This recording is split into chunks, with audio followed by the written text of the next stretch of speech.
DC here. Hi, guys and gals. Well, hope that you are all well.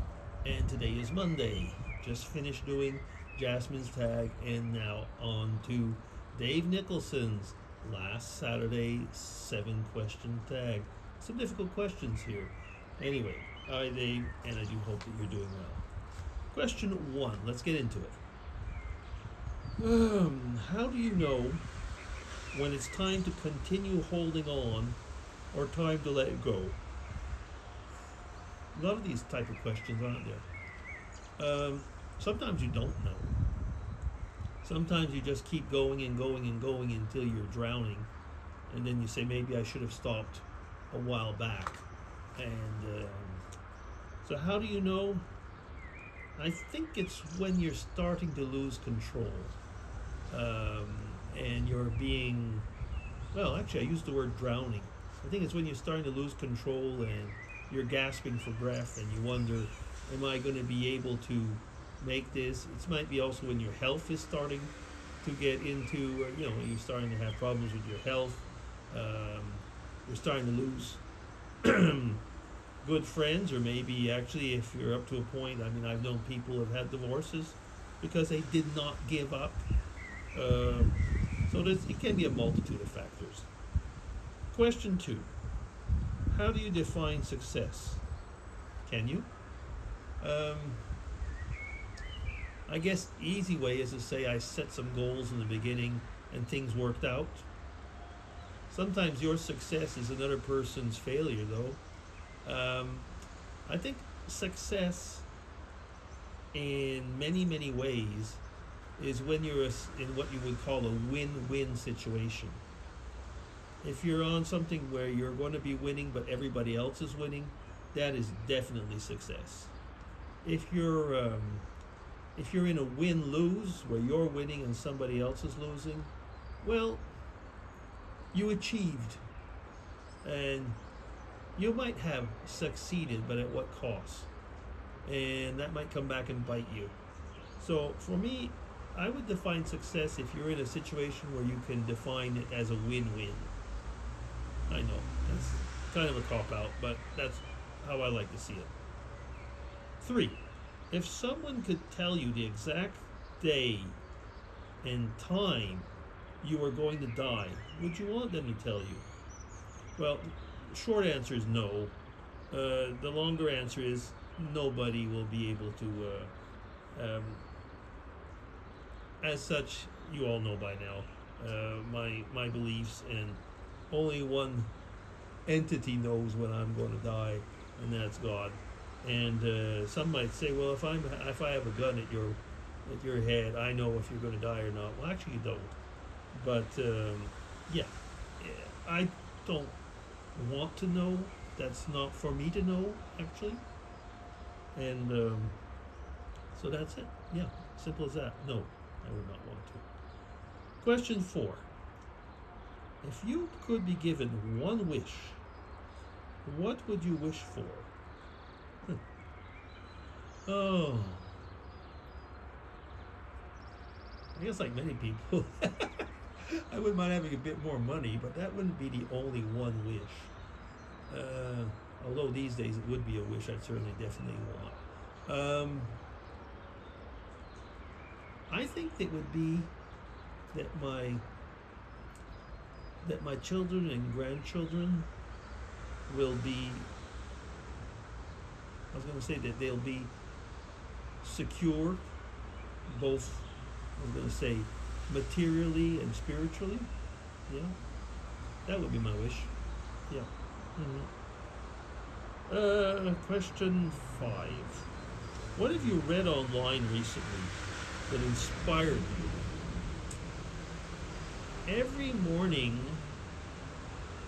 I read devotion.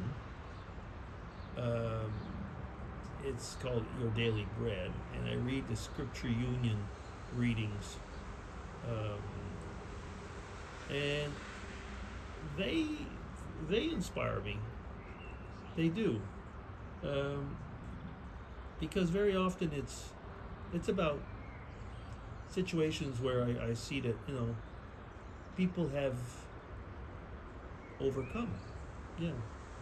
Another article which I've read lately that has inspired me has been, well, actually one in a Mexican newspaper, basically on well, some very simple things about how people have got along and made some.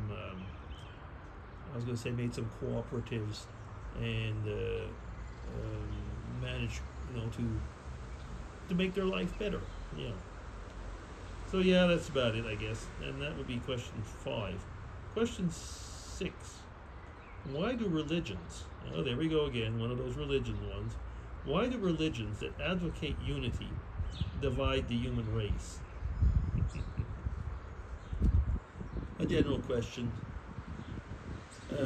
which I guess is supposed to get you to bash religion. Well, actually, religion might be bashed at many times because religion can make you, and I say religion, I'm not saying faith in God, but I'm saying religion can make you weird. Yeah. And if you're weird, well, you probably will not be doing things right. And religion, when I say can make you weird, is because if you adhere to the rules, but not to the spirit, sometimes it will not work. Now, the other thing as well is that why do they divide the human race? Because for a very simple reason is that not everybody likes the truth. And as soon as you're not in accord, you will have division. Now, will I go further into that? I could, but I won't. But I think that it's as simple as that. If you don't believe the same thing, even if you say you're advocating unity, those that don't believe the same as you will not want to go and join you, will they? Unless they manage to see the light. That's another question altogether. Okay, I'll leave it at that. Question 7, and last. If you could live one day of your life over again, what would you choose? One day.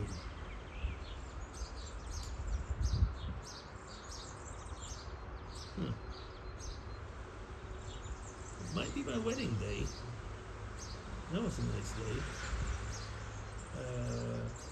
When you look into someone's eyes and you say, I love you, and they say back, I love you too, and you know that it's true, yeah, that might be nice.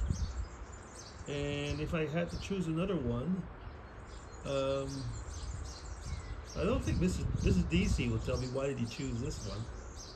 Because when we had our first child, she had to have a cesarean and she was under. But when I held my firstborn and was a father for the first time, yeah, that was something else. But I'll stay with the wedding because she'll tell me she'll say she didn't have a great time. Although she felt as well as I did when she held the child, but you know what I mean. So yeah, say the wedding day. Yeah, that was pretty much something. Okay, is that it? It is. DC signing off. Take care, everybody, and hope you're all doing well. Thank you, Dave, for everything. Bye-bye. Take care.